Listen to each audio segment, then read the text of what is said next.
four ribbons hanging here on the stem are the four quarters of the universe. This is how the pipe is made among the people from his part of the culture frame of the plains. So the black one is the west. Why is it black? That's where the thunder and the rain comes from. Where the thunder beings live to send the rain. Not a very sophisticated view of scientific weather technology, but that's the way I'm sure mankind saw it for maybe 600 million years before our modern centuries started doing the more technological analysis of these things. The white one is the north. Why? Because there's snow up there. Obviously. Whence comes the great white cleansing wind? The red one, the east, sunrise. Where the spring's the light and the morning star lives. And the yellow for the south, where everything gets burned out in the summer heat. For the summer and the power to grow. So those are the colors. Of the, what are these, feathers? That are ribbons that are attached to this pipe. And I think this pipe was given to Nihar. We have a picture of him with the pipe at some point in this book. But these four spirits are only one spirit, after all. And this eagle feather is the one, which is like a father. And it should rise as high as the eagles. Is not the sky a father, the earth a mother? Are not all living things with feet or wings or roots their children? And this hide upon the mouthpiece here. It should be bison hide, buffalo hide. It's for the earth, from whence we came, and whose breast we suck at babes. Because it means all this, and more than any man can understand, the pipe is holy. So, he has now described to you what? The pipe, the peace pipe, if you want to call it that, that was so famous in these relations between peoples at that time on the plains. But now he's going to tell the story of how the pipe was brought. The sacred story of the bringing of the pipe. So you see, he has all these legends that probably would have been forgotten had he not told them to us. So he's telling us, what's the story, how is the sacred pipe brought? I'm reading this book quicker than you are. Hey, you guys got to work with me. I'm not the only one who's working in this class, I hope. I don't put a lot of work on you except the few things you write, which is going to, you've all agreed we're going to have a test a week from today. We'll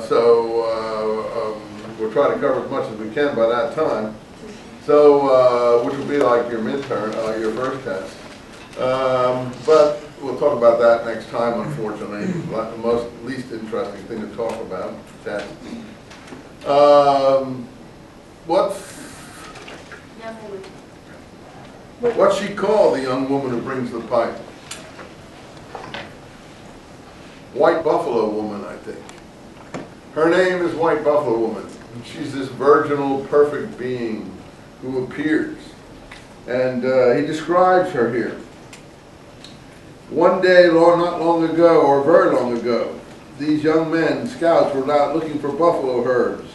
And they saw a woman coming towards them from way off. And they spoke to each other, and one had good thoughts and one had bad thoughts. And this was a sacred woman. And she came closer, and she wore fine white buckskin dress, and her hair was very long. And she was young and very beautiful. This is a vision here. It's not his vision, it's a tribal memory. And she knew their thoughts, the evil ones and the good ones. You do not know me, she said, but if you want to do as you think, you can come with me. And the foolish one went. But just as he stood before, there was a white cloud that came and covered them, and the beautiful young woman came out of the cloud. And when it blew away, the foolish man was a skeleton covered with worms. He had wanted to have carnal, there's a bit of Christian thing in this, it seems to me, carnal intercourse with her. And this is what happened to him. He was turned to dust.